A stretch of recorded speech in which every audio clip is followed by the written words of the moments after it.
Let's go into our news of the week, which is brought to you by Eagle Mortgage, eaglemortgagecompany.com. You can find them at 114th and Davenport, just south of 114 and Dodge, and online at eaglemortgagecompany.com. But, we're in April now, and spring and summer, big home buying seasons of the year. And if you are going to join that home buying parade, one of the first things you want to do is go to Eagle Mortgage, sit down with a mortgage broker, get a pre-approval letter. The nice thing about these mortgage brokers is they can shop a bunch of different banks. They're not beholden or tied into one. And they can really just kind of guide you through the process. We have been working with them for about 10 years here on Grow Omaha, and sent countless people there to get those loans, and everyone has been pleased, satisfied, delighted. Holly Schneidwin and her team do an outstanding job. eaglemortgagecompany.com is the name. So let's go into the news we have this week. A couple of little transportation public service announcements in the downtown area, if you will. The Martin Luther King Jr. pedestrian bridge is going to close next week for 5 days to accommodate construction work on Lewis and Clark Landing. Now, this is the bridge. If you get down there at all, you've probably seen it if you walk around the riverfront, but it's kind of hidden from 10th Street. It's back behind the CHI Center, and it connects the CHI Center to the riverfront. And anyway, so that's it's used by a lot of people that are maybe going from the Bob Carey Bridge to downtown. It's kind of a bridge to a bridge, if you will. And then the Riverfront Drive and Douglas Street extension will open Friday, April 14th. That'll give drivers direct access to Heartland of America Park and Lewis and Clark Landing. Now, this is different down there because, the Lewis and Clark Landing and Heartland of America Park have been going through the $300 million renovation. In fact, the two parks won't be completely done and open until late this summer. However, the Kiewit Luminarium, which sits on Lewis and Clark Landing, is opening next week. And so this is going to be done in order to get access to that, even though a lot of the park around the new Luminarium will still be under construction. Now, does the Martin Luther King Bridge have anything to do with the Baby Bob? No, but that's a good question. So the Martin Luther King Jr. pedestrian bridge hooks up to the kind of outdoor plaza on the south side of the CHI Center, and it takes you over to Lewis and Clark Landing, kind of close to where the old Rick's Cafe boatyard was, which is actually where Kiewit Luminarium is now. The Baby Bob is going to be a pedestrian bridge to a pedestrian bridge on the north side of the CHI Center. I want my Baby Bob, Baby Bob, Baby Bob. I want my Baby Bob. So that one has already started. I was down in the area scouting all of this. We need to find a map. I was down in that area scouting a couple of these things this week, and it looks like there's a lot of prep work for that Baby Bob. So the Baby Bob, let's say you are on the north side of the CHI or you're at Charles Schwab Field and you want to go over to the riverfront. It'll be a direct shot. In fact, part of it, I believe, will actually open up onto the Bob Carey Bridge. But that's going to take probably, year and a half to complete. So I think we need to find some drawings from the city and post them on our Facebook page. Yeah, you should get right on that. Not it. Jeff's it. You guys heard it. So there you have it. A lot of bridge and transportation and parking stuff going on in that riverfront area. Construction has gone vertical and is progressing on Alora 168. Alora 168. This is a 17-acre apartment development, southeast corner of 168th and Highway 370. They're called apartminiums because there are apartment units, but they're designed more like as if you had a condominium unit. And Trenton, if you're on that 370 corridor right now, this is just one of a lot of projects. If you go a little further west, Hy-Vee is coming along, and 192nd probably won't take too long before it's open. Northeast corner. And then west of that is where we believe Fleet Farm is going.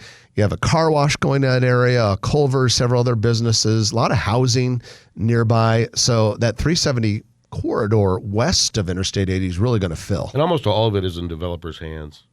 Yeah, and what you're going to see, it kind of reminds me of 204th Street through West Omaha and Sarpy County, in that a lot of the housing that's about a quarter mile or a mile back is popping up, and then they're saving the first quarter mile for commercial development. And fun fact, a lot of people think that when you go to the outlet mall in Gretna, Nebraska Crossing. That's right, Nebraska Crossing. That Not just an outlet mall. I agree. Pardon me, Rod. When you get off, that is not 204th Street. No. That is in front of at the entrance of Nebraska Crossing. That's what 16th 216th Street, but it's also Highway 6 and 31. Well, by the time you 6. get to Nebraska Crossing, 6 veers off to the west to go to Ashland. So as you run along the west side of Nebraska Crossing, that would technically just be 31 there. Okay, but barely. So there's been a lot of talk about a need for another interchange at the actual 204th and I-80. Yeah. And there's been a lot of talk about different locations for it and stuff. I believe that that's where the intersection should be, is at 204th and I-80. Yeah, the 204th one makes a lot of sense because Gretna and private developers in that area have big plans. I know Nebraska Crossing has talked publicly about another 1,000 acres that it could be involved in, with big-time tourist attractions and blockbuster retailers, and a lot of that is pretty likely to happen, actually.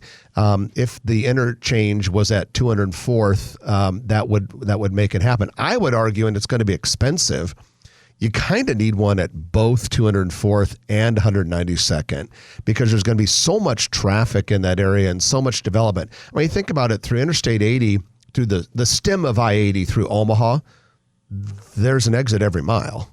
Every mile, and every one of them's packed. Well, that part of Sarpy County out there is going to be packed. There is going to be heavy development out there. You probably need you can't have one at 180th very easily because of the way things are laid out there.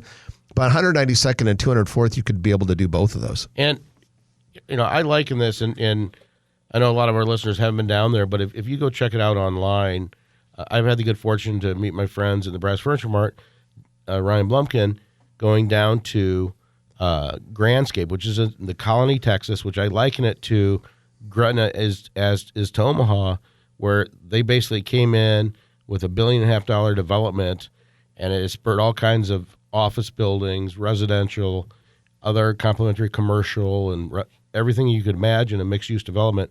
And that's really what I see Gretna could be. Its own version, of course. I completely agree. And all of that is very possible there, and in a lot of ways quite likely. We'll see how it actually shakes out and what businesses end up opening out there. But that exit at Gretna, I agree. I see that being a big time development, with Nebraska Crossing being the anchor. So what we're saying is, if you own land in Gretna, farmland, commercial land, large tracts of residential land, you should call Trenton Magid. And I'm easy to find online. My number's out there. And I'd be happy to represent you in getting the most for your land. So that is what we're saying. And I will back you up on that, though. Anyone who does choose you to be their commercial real estate broker is always very happy. And I have 3 80-acre parcels right now in Sarpy County that are currently farms that are going to go commercial. 3 different well-respected developers. And now's the time to sell land. It's a seller's market, but there's money out there. Everybody's worried about interest rates and things like that. But a lot of these developers that have done so well over the years are willing to step up and pay good prices. So we've been involved in a number of transactions, and it helps with development, and we're all for it. Well, after all of this Gretna and Sarpy County talk, let's get a little urban. First of all, update on skyscraper construction at 14th and Farnham.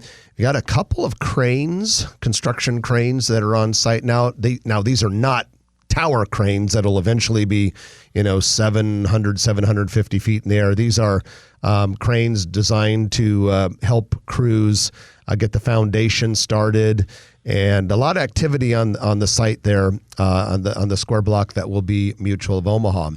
Metro Transit recently celebrated Orbit's 1 millionth ride. Orbit is the Omaha Rapid Bus Transit System, which goes from Westroads Mall to downtown Omaha, opened in November of 2020 and just had its millionth ride. I got to tell you, for years and years, you would drive by City of Omaha bus, and it seems like seldom would you see very many people on it, except for maybe during rush hour or something like that. But I've noticed over the last several months, even if it's really cold outside, go by the Orbit stations on Dodge, there's usually someone waiting for the bus there. I think that system is going to get more and more popular just because it runs so conveniently, runs so quickly. It's on such a dense, by Omaha standards, a densely populated line, and it seems to be spurring a lot of real estate construction. It'll be interesting to see in 2026 whether the start of the streetcar, whether it'll spin off into people will start riding the metro, the actual buses again, more and more. Well, there's an article in the paper, World Herald this morning, Omaha.com, that was talking about Metro adding 7 new routes and increasing frequency. So, and that always comes with a little bit of controversy because that service is not inexpensive. And we taxpayers have to carry a burden for that. But we do have a severe labor shortage here in Omaha. And if there are ways that we can get people looking for jobs to jobs, at the same time, benefit lower income communities, this is probably a good thing. Because, we are getting to be a bigger city, and we've got to be able to get our workers as quickly and as easily to these jobs as we can, because we desperately need more people to work. Yeah, and I've also been tracking the influx and following a correlation of the Metro bus ridership increases with the number of DUIs that people get. So I don't think that's a good sign. But so I'm hoping that DUIs go down, but then the ridership still stays up. We'll look forward to reading this white paper you're presumably writing about this, in which you're going to justify and explain all this so-called research you've done on this subject. Yeah, it's called the Blow Start Chronicles. The Omaha City Council voted 7-0 against roundabouts that would turn Farnham Street into a two-way all-day road. Currently, Farnham, between Happy Hollow Boulevard and the Med Center area, converts to a one-way road during weekday rush hours. A proposed engineering design supported by the city would have turned it into two-day all-day with roundabouts at 50th and 52nd Street, but the City Council said, Nixnay from the neighborhood way. Yeah, a lot of neighbors were upset about pedestrian safety, so we'll keep our eye on that. I wonder what Warren Buffett would have thought. He's just a roundabout by his house. Yeah, we'll keep our eye on it and see how that plays out, and keep you informed of that project. And I think it makes a lot of sense to go two-way, but there is something a little bit kind of cool with the way that it switches, although it can be kind of dangerous. Yeah. And with that, we have completed your News of the Week, brought to you by Eagle Mortgage, eaglemortgagecompany.com.